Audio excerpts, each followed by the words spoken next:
ஜடேஜா அவ்வளோ அரும்பாடு படுவார். ஆனால் அரும்பாடு படும் போதெல்லாம் இந்த கூட்டத்துக்கு வந்துட்டு நான் மேட்ச் நேரில் பார்க்க முடியலாம், ஜடேஜா சீக்கிரம் அவுட் ஆகுங்க, நாங்கள் அடுத்து தோனியை பார்க்கணும்.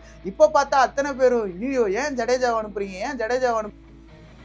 ஏன்னா இதுக்கப்புறம் சிஎஸ்கே வந்து அவங்க அடுத்த இடத்துக்கு நகர்ந்துட்டு இருக்காங்க. எக்ஸப்ட் ஃபார் தோனி அவங்க மற்ற யாரையுமே அவங்களோட இடத்துல பார்க்கல. என்ன கேட்டால் உண்மையாக சொல்ல போனால் தோனி மட்டும் தான் அவங்களுக்கு மார்க்கெட்டிங் வேல்யூ கொடுக்குறாரு அப்படின்றதுனால அவர் இன்னும் வச்சுட்டு இருக்காங்களே தவிர அதை தாண்டி வேற யாருமே ஒரு சீனியர் பிளேயர் அவங்க முன்னாடி வச்சிருப்பாங்களா டேடிஸ் ஆர்மி அப்படின்ட்டு, அதெல்லாம் தாண்டி வந்துட்டாங்க. இப்போ அவங்க டேடிஸ் ஆர்மிலாம் கிடையாது, எல்லாமே யங்ஸ்டர்ஸ்.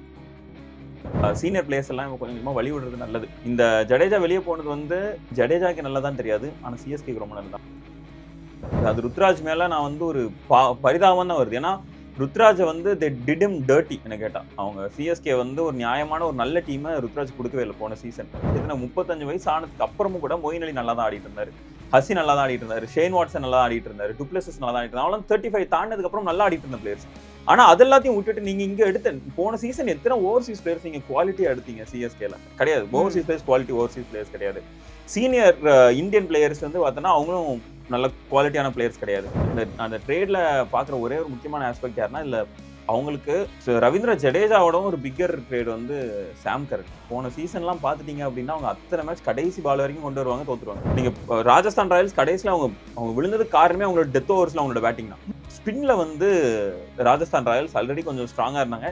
இப்போ ஒரு இந்தியன் ஸ்பின்னர் எக்ஸ்ட்ரா வர்றது வந்து அவங்களுக்கு ஒரு பெரிய அட்வான்டேஜ் நான் பார்க்குறேன். குறிப்பாக ஜடேஜாவோட இன்கல்ஷன், ஏன்னா பெரிய எக்ஸ்பீரியன்ஸ் இருக்கு அவருக்கு. என்ன சொல்றது, இத்தனை வருஷமா இருக்காரு அப்படின்னும் போது அவருக்கு எல்லா பிட்ச்லயுமே ஒரு வித்தை தெரியும்.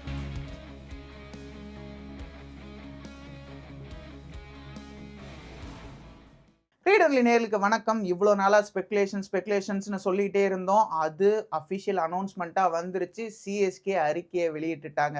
எப்போதுமே சிஎஸ்கே அறிக்கை வெளியிடுறாங்கன்னா ஒரு சீசனுக்குள்ளே போயிட்டே இருப்போம், இன்னொருத்தவங்க கேப்டன்னு சொல்லுவாங்க, திடீர்னு பார்த்தா நடுவில் ஒரு அறிக்கை வரும், பார்த்தா திரும்பி தோனியை அந்த கேப்டன்சி எடுத்துட்டாரும்பாங்க. அந்த மாதிரியான அறிக்கைகள்லாம் பார்த்துட்டு இப்போ பிஃபோர் தட் ரிலீஸ்க்கு முன்னாடி ஒரு ட்ரேட் அறிக்கை, ஜடேஜா ஸ்வாப் ஆகுறாரு, இது கன்ஃபார்ம் ஆயிடுச்சு, 100% confirm. Jadeja swap to Rajasthan Royals. அங்கிருந்து சஞ்சு சாம்சன் ஒருத்தர் வந்து சிஎஸ்கேக்குள்ள வராரு. எனக்கு தெரிஞ்சு இல்லையோ ரொம்ப சந்தோஷமா இருப்பாருன்னு நினைக்கிறேன். நான் சந்தோஷமா இல்லைங்க, எனக்கு என்ன பயமா இருக்கு. ஒருவேளை சிஎஸ்கே ரொம்ப சீரியஸான பிசினஸ்ல இறங்கிட்டாங்களா, கடைசியா ஒரு மேட்ச் இந்த டைம் கப் அடிச்சே தீர்வோன்ற இடத்துல இருக்காங்களான்ற மாதிரி தான் எனக்கு இல்ல. எனக்கு தெரிஞ்ச அந்த சீரியஸான ஒரு இதை வந்து நம்ம எங்கேருந்து பார்க்கலாம்னா, போன ஆக்ஷன்ல விட்டுட்டாங்க. ஆனா அதுக்கப்புறம் எடுத்த அந்த ஃபைண்ட் எல்லாமே 3 ஃபைண்டும் தரமான ஃபைண்டு. டெவால் பிரேவிஸ் யாருமே நினைச்சு கூட பார்க்கல.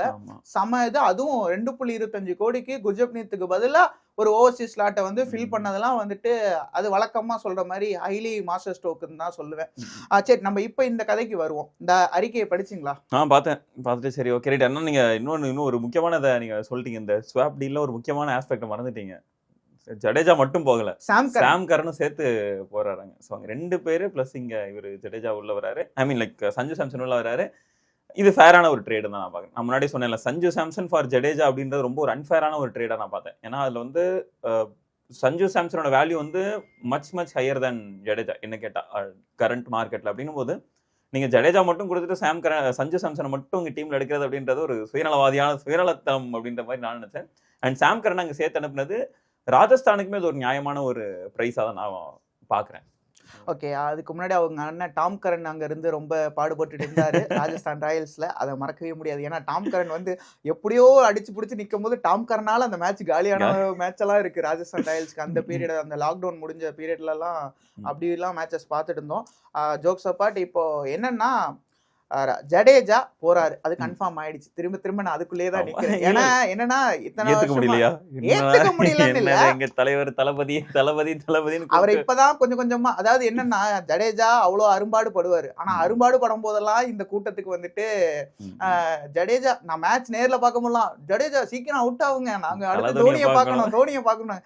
இப்ப பார்த்தா அத்தனை பேரும் ஐயோ ஏன் ஜடேஜாவை அனுப்புறீங்க, இவ்வளவு பேர் எப்படா ஜடேஜாவுக்கு ஃபேனா நீங்க மாதிரி. ஒரு மீம் உண்டு என்னன்னா, யார் உண்மையான சிம்பு ரசிகர், யாரு கலாய்க்கிறீங்கன்றத சொல்லிருக்கா அப்படின்ற மாதிரி. யார் உண்மையாவே ஜடேஜா என்னன்னா ஜடேஜாக்கு வந்துட்டு நீங்க ஒரு இப்ப கூட ஒரு ஆர்டிகல் ஒண்ணு படிச்சேன். ஜடேஜா இன்னமும் அவருக்கான அந்த ஒரு லீடர்ஷிப் குவாலிட்டி வந்து இங்க கொடுத்தாங்க. பட் அது அவருக்கு அந்த சீசன் வந்து இதாகல, பாதியிலே அவரே வந்து ஸ்டெப் அவுட் பண்ணிட்டார். மேபி அந்த ஸ்டெப் அவுட் பண்ணதுக்கு அப்புறமும் இவங்க அந்த சான்சஸ் வந்து கிளிக் ஆகலங்கும் போது, பட் ஜடேஜா வந்து இன்னும் சிஎஸ்கே கிட்டே இருக்கிறதுனால தான் சில விஷயங்கள் வந்து அவருக்கு காலங்கள் தாண்டிடுச்சுன்னு வச்சுக்கலாம். பட் நிறைய விஷயங்கள் ஃபேட் ஆயிட்டே இருந்தாரோ அப்படின்னு எனக்கு தோணுது. இது மாதிரி லைக் எப்படி சொல்றது, அவருக்குன்னு ஒரு வேல்யூபிள்ஸ்னு இருக்கும்ல, அவருக்குன்னு ஒரு ரீச் இருந்திருக்கணும்ல. இன்னைக்கு நம்ம எல்லாருமே சொல்றோம் ஜடேஜா இவ்வளவு பண்ணியுமே அவருக்கான ஒரு பிராண்ட் வேல்யூ இல்லைன்னு நம்மளே தானே சொல்றோம். மேபி லைக் அந்த மாதிரி இப்போ என்னன்னா அது பார்சலோனால ஃபுட்பால்ல வந்து பார்சலோனால மெஸ்ஸியும் நெய்மாரும் ஒரே டீம்ல இருப்பாங்க. அப்போ நெய்மர் என்ன பண்ணுவார் அப்படின்னா மெஸ்ஸியோட ஷேடோஸ்லயே இருப்பாரு அப்படின்னு சொல்லிட்டு அவர் வேற டீம் மாறுவார். ஸோ கிட்டத்தட்ட நீங்க அந்த ஒரு ஃபார்மேட்ல நீங்க சொல்றீங்கன்னு நினைக்கிறேன். பட் எனக்கு கேட்டேன்னா அவங்க இது well past his prime. Jadeja வந்து இதுக்கப்புறம்லாம் ஒரு 5 வருஷம் ஒரு 10 வருஷத்துக்கு முன்னாடி கொடுத்த இம்பாக்ட் இப்போ கிரியேட் பண்ண போறது கிடையாது. அதுல எந்த ஒரு சந்தேகமும் இல்லை. அப்படின்னும் போது இது அவருக்கும் ஒரு பெஸ்ட்டான ஒரு ஆப்ஷனை தான் நான் பார்க்குறேன். ஏன்னா இதுக்கப்புறம் சிஎஸ்கே வந்து அவங்க அடுத்த இடத்துக்கு நகர்ந்துட்டு இருக்காங்க. எக்ஸப்ட் ஃபார் தோனி அவங்க மற்ற யாரையுமே அவங்களோட இடத்துல பார்க்கல. என்ன கேட்டால் உண்மையாக சொல்ல போனால் தோனி மட்டும் தான் அவங்களுக்கு மார்க்கெட்டிங் வேல்யூ கொடுக்குறாரு அப்படின்றதுனால அவர் இன்னும் வச்சுட்டு இருக்காங்களே தவிர அதை தாண்டி வேற யாருமே ஒரு சீனியர் பிளேயர் அவங்க முன்னாடி வச்சிருப்பாங்களா டேடிஸ் ஆர்மி அப்படின்ட்டு அதெல்லாம் தாண்டி வந்துட்டாங்க. இப்போ அவங்க டேடிஸ் ஆர்மிலாம் கிடையாது, எல்லாமே யங்ஸ்டர்ஸ். ஆயுஷ் மாத்ரேல இருந்து உர்வில் பட்டேல்ல இருந்து இவரு ஈவன் டெவால் பிரவிஸ்ல இருந்து கைக்வாடே யங்ஸ்டர் இருக்கு. அவர் யங்ஸ்டரா சரி ஓகே, அவர் நம்ம வயசாகுதுங்க, அவர்லாம் இன்னும் யங்ஸ்டர் கிடையாது. ஹலோ அப்பதாங்க நம்மளும் யங்ஸ்டர். அப்படியா? அவரா இருக்கட்டும். ஸோ இப்போ வந்து ஃபுல்லா அந்த யங்ஸ்டர் சைடு அவங்க போயிட்டாங்க சிஎஸ்கே. அப்படின்னும் போது சீனியர் பிளேயர்ஸ் எல்லாம் கொஞ்சம் கொஞ்சமா வழி விடுறது நல்லது. இந்த ஜடேஜா வெளியே போனது வந்து ஜடேஜாக்கு நல்லதான் தெரியாது, ஆனால் சிஎஸ்கேக்கு ரொம்ப நல்லது. அவங்க மூவிங் ஃபார்வர்ட் அவங்களுக்கு ஒரு நல்ல டீம் இப்போ செட் ஆகிட்டே இருக்கும் எனக்கு கேட்டால். இன்னொன்று நீங்க நல்லா எடுத்து வச்சு பார்த்தீங்கன்னா இந்த 5 வருஷத்துல ஒரு 2 கப்பு அடிச்சுட்டாங்க அப்படின்னு நம்ம எடுத்து வச்சு பார்த்தாலும் அதுக்கு அடுத்து இங்க நீங்க கப் அடிக்க ஆரம்பிச்சாதான் இந்த பிரான்ச்சைஸ் மேல ஒரு நம்பிக்கை வரும். தோனி இந்த வரைக்கும் தான் கப்பு அப்படின்னு ஒரு பேச்சு இருக்குல்ல, அது இல்லாம இது பிரான்ச்சைஸாவே வந்துட்டு இது ஒரு சம பிரான்ச்சைஸ். இப்ப பார்சலோனா வந்து மெஸ்ஸி இருந்ததுனால மட்டும் பார்சலோனாக்குன்னு ஒரு லெகசி இருக்கு. ஓகே, அந்த மாதிரியான ஒரு டீமா இது உருவாகணும்ல. எல்லார நம்பியும், அதாவது பிளேயர்ஸ் எல்லாருமே இருக்கணும், இது வந்து இதுக்குன்னு ஒரு கல்ச்சர் இருக்கு, இதுக்குன்னு ஒரு இது இருக்குங்கிற மாதிரியான ஒரு இது நம்ம போன வருஷம் வந்து சிஎஸ்கேக்கு ஒர்க் அவுட் ஆயிருக்க வேண்டியதுன்னு கேட்டேன். ஆனா அவங்க பயங்கரமா சொதப்பிட்டாங்க. அது ருத்ராஜ் மேல நான் வந்து ஒரு பரிதாபம் தான் வருது. ஏன்னா ருத்ராஜை வந்து டிடம் டர்ட்டி என்ன கேட்டா. அவங்க சிஎஸ்கே வந்து ஒரு நியாயமான ஒரு நல்ல டீமை ருத்ராஜ் கொடுக்கவே இல்லை போன சீசன். அது வேற வழியே கிடையாது அவங்களுக்கு. அவங்க கொடுத்த பிளேயர்ஸ் எல்லாம் பாருங்க. ஆனா என்னன்னா ஆக்ஷன் முடிகிற டைமே நமக்கு தெரிஞ்சிருச்சு. ஓகே, சிஎஸ்கே வந்து அந்த சிஎஸ்கே மேஜிக் பண்ணா மட்டும்தான் அவங்க எஸ்கேப் ஆகல தவிர மற்றபடி இல்லை ஒரு கேரியான ஒரு டீமா நமக்கு தெரியவே இல்லை. அவங்க எடுத்த பிளேயர் தீபக் கூடலாம் ஆயிடுச்சு, ஒரு 7-8 வருஷம் ஆச்சு அவரோட பெஸ்ட் எல்லாம் கொடுத்து. இல்ல அவங்களுடைய இத்தனை வருஷம் அந்த ஸ்ட்ராட்டஜியை நான் ஃபாலோ பண்ணிட்டே வந்திருக்காங்க. ஏதோ ஒன்னு கிளிக் ஆயிடும். போன சீசன் கிடையாது, நீங்க வந்து அந்த டேடிஸ் ஆர்மியாவே இருந்தாலும் அந்த சீசன்ல அவங்க பிளேயர்ஸ் எல்லாமே நல்ல டச்ல இருந்தாங்க. எத்தனை 35 வயசு ஆனதுக்கு அப்புறமும் கூட மொயின் அலி நல்லா தான் ஆடிட்டு இருந்தாரு, ஹசி நல்லா தான் ஆடிட்டு இருந்தாரு, ஷேன் வாட்சன் நல்லா ஆடிட்டு இருந்தாரு, டுப்ளசிஸ் நல்லா தான் ஆடிட்டு இருந்தாரு. அவங்களும் 35 தாண்டதுக்கு அப்புறம் நல்லா ஆடிட்டு இருந்த பிளேயர்ஸ். ஆனா அது எல்லாத்தையும் விட்டுட்டு நீங்க இங்க எடுத்த போன சீசன் எத்தனை ஓவர்சீஸ் பிளேயர்ஸ் நீங்க குவாலிட்டியா எடுத்தீங்க சிஎஸ்கேல? கிடையாது. Overseas players quality Overseas players கிடையாது. சீனியர் இந்தியன் பிளேயர்ஸ் வந்து பார்த்தோன்னா அவங்களும் நல்ல குவாலிட்டியான பிளேயர்ஸ் கிடையாது. மோஸ்ட்லி அவங்க ஆக்ஷன் பைலே போல எல்லாமே ரிட்டென்ஷன்லயே தான். ரிட்டென்ஷன் தான். அவங்க அந்த ரிட்டென்ஷன்ல உள்ள அந்த டீமை தாண்டி நம்ம எது பண்ணாலும் அவங்க வின் பண்ணிடலாம் அப்படின்ற ஒரு அதீத நம்பிக்கை அவங்களுக்கு இருந்தது தான் நான் பர்டிகுலரா பாக்குறேன். அது வந்து போன சீசன் அது அநியாயம் என்ன கேட்டா. நீங்க வந்து ருத்ராஜை வச்சு நீங்க என்ன இவ்வளவு மோசமா ஆடுறா? ஆமா, நீங்க டீமை நல்லா எடுத்து கொடுத்தா ஏன் நல்லா ஆடாம இருக்க போறாரு? நீங்க டீம் எப்படி எடுத்து கொடுத்தீங்கன்னா இப்படிதான் ஒரு ரிசல்ட் வரும் அப்படின்ற மாதிரி தான் இருக்கு. அண்ட் அட் சேம் டைம் அதுக்கப்புறம் தான் ஒரு பெரிய ஷிஃப்ட் ஆகுது. ருத்ராஜோட இன்ஜுரிக்கு அப்புறம் தான் அவங்க பிளேயர்ஸ் எல்லாம் உள்ள மாத்துறாங்க. டெவால் பிரவிஸ் உள்ள வராரு, இங்க ஆயுஷ் மாத்ரே உள்ள வராரு. அப்பதான் உங்களுக்கு வந்து இது ஹிட் ஆகுது. இல்ல நம்மளோட பழைய அப்ரோச்லாம் இப்போ ஒர்க் அவுட் ஆகுது, புதுசா மாத்தணும் அப்படின்னு சொல்லிட்டு அதுக்கப்புறம் ருத்ராஜ் இன்ஜுரியில வெளியே போனதுக்கு அப்புறம் தான் டீம் எல்லாம் பயங்கரமா ஷஃபிள் பண்றாங்க. பெரிய ஷஃபிள். இதுக்கப்புறம் தான் ரிலீஸ் தெரிய போகுது. ரிலீஸ்ல என்ன நடக்க போகுது? ரிலீஸ்ல எனக்கு தெரியும் பெருசாலாம் ஒண்ணு நடக்க போகுது, மினி ஆக்ஷன் தானே, அதனால பெருசா எந்த ஒரு ரிலீஸ் இல்ல. எல்லா டீமுமே மோஸ்ட்லி 15-16 பேர் வச்சிருப்பாங்க.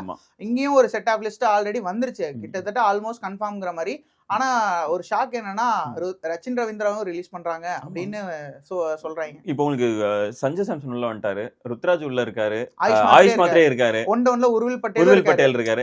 அந்த டாப் ஆர்டரே உங்களுக்கு ஸ்டாக்டா இருக்கும்போது எதுக்கு ரச்சின் ரவீந்திராவோ இல்ல கான்வேயோ எதுக்குன்னு கான்வேயோ சேர்த்தா ரிலீஸ் பண்ண போறாங்க. கான்வே ஆல்ரெடி போன வருஷமே அவரோட அந்த ஸ்லோ ரேட் பெர்ஃபார்மன்ஸ் அதெல்லாம் கொஞ்சம் அவங்களுக்கு ரொம்ப பாதிப்பு ஏற்படுத்துச்சு, அது நமக்கு தெரிய வந்துருச்சு. பட் ரச்சின் எப்படி இருந்தாலும் இது ஏன்னா இது நியூ கிவிஸ்க்குன்னு ஒரு இங்க வந்து ஒரு இது அதெல்லாம் கிடையாது. இப்ப ஸ்டீஃபன் பிளமிங்லாம் தலைவா ஒரு பிளான் உட்படல, கம்முன்னு உட்கார நீ கொஞ்ச நேரம் அப்படின்னு சொல்லிட்டு உட்கார வச்சிருப்பாங்க. எனக்கு தெரிஞ்சு இங்க ரச்சின் ரவீந்திரா வெளியே போனா எனக்கு துளி அளவு கூட சர்ப்ரைஸ் இல்லை. அவர் கண்டிப்பா வெளியே போயே தான் அவர் என்ன கேட்டா.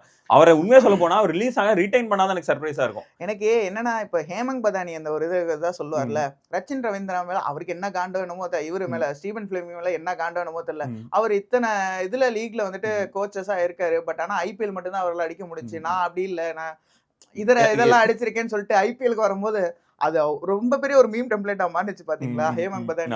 அந்த மாதிரிதான் ஸ்டீவன் பிளேமிங். ஆனா இங்க ஒரு இது அவர் ஒரு கோல வச்சுட்டாருன்னு தான் சொல்லணும். ஏன்னா ஐபிஎல்ல ஒரு 5 கப் அடிக்கிறதுங்கிறது வந்துட்டு பெரிய விஷயம். அது இத்தனை வருஷமா ஒரே டீம்ல இருந்து நீங்க சவுத் ஆப்பிரிக்கா லீக் எடுத்து வச்சு பார்த்தாலும் அதுல ஓரளவுக்கு நல்ல எல்லாமே நல்ல பெர்ஃபார்மன்ஸ். பட் கப்புங்கிறது ஒண்ணு இல்ல. டெக்சாஸ் சூப்பர் கிங்ஸ்லயும் அதே தான். இங்கேயுமே அதான். இன்னும் சொல்ல போனா ஒரு 7 வருஷத்துக்கு முன்னாடி வரைக்கும் இங்க 2 கப் தானே அடிச்சிருந்தாங்க. முதல் 10 வருஷத்துல 2 கப் தானே அடிச்சிருந்தாங்க. பிளேயர்ஸ் வரைக்கும் வந்துருவாங்க. ஒரு ஆவரேஜான ஒரு டீமாவே ஒரு ஆவரேஜ் சொல்லக்கூடாது, ஒரு அபோவ் ஆவரேஜான டீம்லயே எப்பவுமே இருக்கும். அவங்க கப் அடிக்கிறது 1 or 2 இடத்துல மிஸ் ஆகுமே தவிர மற்றபடி எல்லாமே நல்ல பெர்ஃபார்மன்ஸ் எப்பவுமே இருக்கும். அண்ட் கமிங் பேக் டு இந்த ட்ரேடு நம்ம வரோம்னு வச்சுக்கோங்க. இப்போ சிஎஸ்கேக்கு ஓகே ஃபைன், ஆர்ஆருக்கு இது என்ன மாதிரியான ஒரு இது வரும் அப்படின்றதான் என்னோட ஒரு நோட்டமா வரும். ஏன்னா ஆர்ஆருமே பாத்தீங்கன்னா இப்போ சூரியவன்ஷியை வந்துட்டு இனிமேல் ஃபுல்லா ஆட வைக்க போறாங்க. ஓப்பனிங் நேத்தி பாத்தீங்கல்ல, இந்தியா யுஏஇ கூட 14 வயசு பையன் மாதிரியா அடிச்சிருக்காப்ல. எப்பா 144 ரன். ஆனா ஒரு கேட்ச் மிஸ் பண்ணாங்க. ஸ்டார்ட்லயே ஒரு கேட்ச் மிஸ். பட் ஆனா அதுக்கப்புறம் அவர் வந்து பனிஷ் பண்ணிட்டாரு. சூரியவன்ஷியோட பேட் ஸ்விங் எல்லாம் எனக்கு பார்த்தாலே அவ்வளவு வேகமா அவ்வளவு ஒரு ஃப்ளோல ஸ்விங் ஆகுறது இது வரைக்கும் நான் பார்த்ததே கிடையாது. அவர் அன்ஆர்த்தடாக்ஸ் கிரிப். ஆமா, அடிச்சு நவுத்துறது மாட்டல கண்டுக்கவே மாட்டாரு. யார் எடுத்துட்டு போனா அடிப்பேன் அவ்வளவுதான் மாதிரி இருக்காரு. அதான் நீங்க அங்க கொஞ்சம் மாற்றங்களும் இருக்கு. திரும்பி சங்கக்காரா வந்து உள்ள வந்திருக்காரு. சோ திரும்பி அந்த ஒரு செட் ஆஃப் இது அவங்க ஒரு ப்ராசஸ்குள்ளே தான் இருக்க போறாங்க. என்னன்னா வழக்கமா ஒண்ணு இருக்கும், இது சூப்பர் டீம், எப்படியோ நல்லா ஆடுவாங்க, நல்ல ஒரு இது கொடுத்துருவாங்க, அப்செட் எல்லாம் கொடுத்துருவாங்க. பட் ஆனா அவங்களுக்குமே 2008 கப்பு ஜெயிச்சது. அதுக்கப்புறம் பார்த்தா ஒரு ஃபைனல்ஸ் வந்து சஞ்சு தான் இது பண்றாப்ல. இதுக்கப்புறம் இப்ப இங்க யாரு கேப்டன் பார்த்தா யாரா இருக்கும்னு நீங்க நினைக்கிறீங்க? இல்ல ஜெய்ஸ்வால்னு சொல்லிட்டு இருக்காங்க. ரியான் பராக் இருக்காரு, அப்புறம் ஜெய்ஸ்வால் பாப்போம். எனக்கு கேப்டன்சி அங்க பெரிய பிரச்சனை தெரியல. எனக்கு இல்ல இந்த அந்த ட்ரேட்ல பாக்குற ஒரே ஒரு முக்கியமான ஆஸ்பெக்ட் யாருன்னா, இல்ல அவங்களுக்கு ரவீந்திர ஜடேஜாவோட ஒரு பிக்கர் ட்ரேட் வந்து சாம் கரன். போன சீசன்லாம் பாத்துட்டீங்க அப்படின்னா அவங்க அத்தனை மேட்ச் கடைசி பால் வரைக்கும் கொண்டு வருவாங்க, தோத்துருவாங்க. நீங்க ராஜஸ்தான் ராயல்ஸ் கடைசியில அவங்க விழுந்தது காரணமே அவங்களோட டெத் ஓவர்ஸ்ல அவங்களோட பேட்டிங் தான். ஷிம்ரான் ஹெட்மயர் வந்து சொதப்பி தள்ளுவாரு. அவர் எதுக்கு ரீடைன் பண்ணாங்கன்னு எனக்கு தெரியல. அவரால் எனக்கு தெரிஞ்சு இந்த டைம் ரிலீஸ் பண்ணி விட்டுலாம். எதுவுமே பெருசா விட்டுட்டு அதான் பட்லர். ஆனா பட்லர் இன்னமும் சொல்லி வச்ச மாதிரி அந்த ஜிடி போன வருஷம் நல்லா இது பண்ணதுக்கு முக்கிய ரீசனா இருந்தது பட்லருடைய அந்த ஒன் டவுன் பேட்டிங். இங்க ஓப்பனிங்ல விட்டியா, நான் இங்க பிடிச்சுக்கிறேன் அந்த ஒரு மும்பைல ஆரம்பிச்சது. எங்க யார் என்னென்ன மாத்துறீங்களோ நான் உங்களை அடிச்சுக்கிட்டே இருப்பேன் அப்படின்ற மாதிரியான ஒண்ணுதான். அண்ட் இதுல கம்மி பண்ண டெத் பேட்டிங் பார்த்தோம் அப்படின்னா, ஜடேஜா மேல எனக்கு இதுக்கப்புறம் பேட்டிங்ல எனக்கு நம்பிக்கை பெருசா இல்லை. அவர் டெத்ல வந்து இந்த டேஞ்சரஸான ஆள் அப்படின்னு மாதிரி எக்ஸ்ப்ளோசிவா இருப்பாருலாம் தெரியும். சாம் கரன் வந்து இருக்க சான்சஸ் இருக்கு.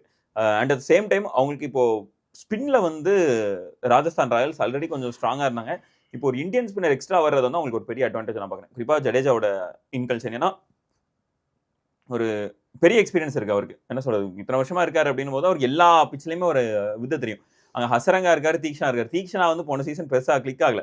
அண்ட் அந்த ஒரு ஸ்பின் அட்டாக் வந்து இப்போ இவர் எடுத்துக்கிறாரு அப்படின் போது எக்ஸ்ட்ரா ஒரு ஓவர்சீஸ் ஸ்லாட் உங்களுக்கு ஓப்பன் ஆகுது. அந்த ஓவர்சீஸ் ஸ்லாட் என்ன மாதிரியா மாறப்போகுது அப்படின்றதும் ஒரு இன்ட்ரெஸ்டிங்கான ஒரு ஆஸ்பெக்டா இருக்கும். அண்ட் அட் சேம் டைம் அவங்களுக்கு இப்போ இந்த 2 பேர் உள்ள வராங்கல்ல, ஒருத்தரை வெளியே விட்டுட்டு 2 பேர் உள்ள வராங்கல்ல, அதுவே அங்க ஒரு பெரிய அட்வான்டேஜா நான் பாக்குறேன்.